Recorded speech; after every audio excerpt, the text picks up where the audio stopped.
खामोश साया।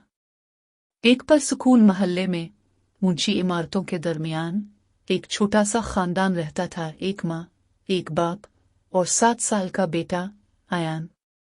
बाप हमेशा काम में मसरूफ रहता। वो सुबह सवेरे दफ्तर चला जाता और रात देर से घर लौटता। बेटे से बमुश्किल बात कर पाता। माँ अपना सारा वक्त आयान के साथ गुजारती, इसके लिए खाना पकाती, इसे सबक सिखाती और मोहब्बत से खिलाती। आयान एक चुलबुला और ज़हीन बच्चा था। स्कूल के बाद वो घर में खेलता और उसकी हंसी से सारा घर गूंज उठता। मगर पिछले कुछ दिनों से कुछ अजीब होने लगा था। आयान का नया दोस्त। एक शाम माँ खाने की मेज लगा रही थी जब उसने आयान को कमरे के कोने में किसी से सरगोशियां करते देखा। वो अपने हाथ ऐसे हिला रहा था जैसे किसी के साथ खेल रहा हो। आयान, माँ ने बुलाया। आयान ने राग कर उसकी तरफ देखा। उसका चेहरा बेतासुर था। मैं रोहान के साथ खेल रहा हूँ, आयान ने कहा। रोहान? माँ ने हैरानी से पूछा। ये कौन है? मेरा नया दोस्त, आयान ने मुस्कुराते हुए कहा, फिर खाली जगह की तरफ देखने लगा। वो तब आता है जब आप नहीं देख रही होती। माँ के जिस्म में एक सर्द लहर दौड़ गई। कमरे का माहौल एकदम बोझल महसूस होने लगा। माँ ने जबरदस्ती मुस्कुराते हुए इसका सर थपथपाया। ये अच्छी बात है बेटा, लेकिन अब खाने का वक्त हो गया है। आयान खामोशी से मेज की तरफ बढ़ा। मगर जैसे ही वो कोने से निकला, माँ को ऐसा महसूस हुआ जैसे पीछे से किसी और के कदमों की आहट आ रही हो, कदम जो आयान के नहीं थे। रात की सरगोशियां। चंद दिन गुजर गए और आयान की रोहान के साथ दिलचस्पी बढ़ती गई। रोहान कहता है कि मुझे जल्दी सोना नहीं चाहिए, आयान ने एक रात सरगोशी की। रोहान कहता है कि आप मुझसे इतना प्यार नहीं करते जितना वो करता है। माँ ने इसे बच्चों की शरारत समझकर नजरअंदाज किया, मगर दिल में बेचैनी बढ़ती जा रही थी। एक रात माँ की आंख एक अजीब सी हंसी की आवाज से खुली। वो दबे कदमों आयान के कमरे तक पहुंची और दरवाजे में से झांक। आयान बिस्तर पर सीधा बैठा था। उसकी आंखें खुली हुई थी और वो कमरे के अंधेरे कोने को घोर रहा था। इसके होंठ हल रहे थे, मगर कोई आवाज नहीं निकल रही थी। आयान, माँ ने सरगोशी की। आयान ने झटके से सर घुमाया। वो आपके पीछे है, आयान ने धीरे से कहा। माँ के बदन में सनसनी दौड़ गई। इसने घबरा कर पीछे देखा, मगर वहां कुछ नहीं था। वो पहली रात थी जब माँ ने वो सांसें सुने, उभारी गहरी सांसें, बिल्कुल उसके कान के करीब। बाप का सामना। बाप हमेशा काम में इतना मसरूफ रहता था कि उन बातों पर तवज्जो ना दे पाता, मगर एक रात वो भी इस खौफनाक हकीकत को नजरअंदाज ना कर सका।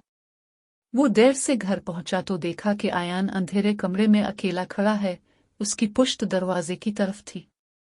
आयान, तुम जाग रहे हो? उसने हैरानी से पूछा। आयान ने कोई जवाब ना दिया। वो आहिस्ता आहिस्ता किसी से सरगोशियां कर रहा था। बाप ने एक कदम आगे बढ़ाया। बेटा, सोने का वक्त हो गया है। अचानक लाइट्स झपकने लगी। कमरा बर्फ की तरह सर्द हो गया। आयान आहिस्ता आहिस्ता मुड़ा। इसकी आंखें सियाह थीं, बिल्कुल खाली। अब्बा।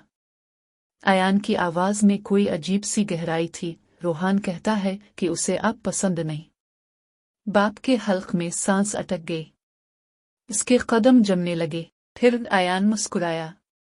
एक ऐसी मुस्कुराहट जो किसी बच्चे की नहीं हो सकती थी। आखिरी रात। माँ अब मजीद ये सब बर्दाश्त नहीं कर सकती थी। उसने फैसला किया कि वो आयान को लेकर कुछ दिन के लिए कहीं और चली जाए। मगर जैसे ही इसने सामान बांधना शुरू किया, आयान कमरे में दाखिल हुआ। रोहान कहता है कि आप यहां से नहीं जा सकती, आयान ने सपाट लहजे में कहा।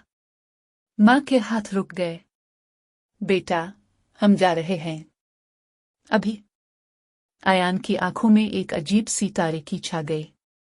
रोहान कहता है कि आप कुछ नहीं समझते। अचानक रोशनी झपकने लगी। दरवाजा जोर से बंद हो गया। और फिर माँ ने इसे देखा। एक साया, लंबा, मुड़ा तड़ा वजूद जो आयान के पीछे खड़ा था। इसकी आंखें खोखली थीं, बाजू गैर फितरी हद तक लंबे। वो आयान की तरफ बढ़ा। माँ ने चीख मारी और हर चीज अंधेरे में डूब गई। अगली सुबह बाप ने कई महीनों बाद पहली बार जल्दी घर आने का फैसला किया। घर में खामोशी थी, बहुत गहरी खामोशी। माँ, आयान, इसने पुकारा। कोई जवाब नहीं आया। वो आयान के कमरे में दाखिल हुआ। बिस्तर साफ सुथरा लगा हुआ था, खिलौने तरतीब से रखे थे, मगर कुछ बदला हुआ महसूस हो रहा था। टेबल पर एक बचगाना ड्राइंग रखी थी। इसमें माँ, बाप और आयान दिखाए गए थे, और उनके पीछे एक लंबा तारीक साया जिसकी आंखें खोखली थी। बाप का दिल डूब गया। फिर उसे आयान की सरगोशी सुनाई दी। अब्बा, रोहान कहता है कि अब उसे आप पसंद आ गए हैं। दरवाजा आहिस्ता आहिस्ता बंद होने लगा और रोशनी बुझ गई।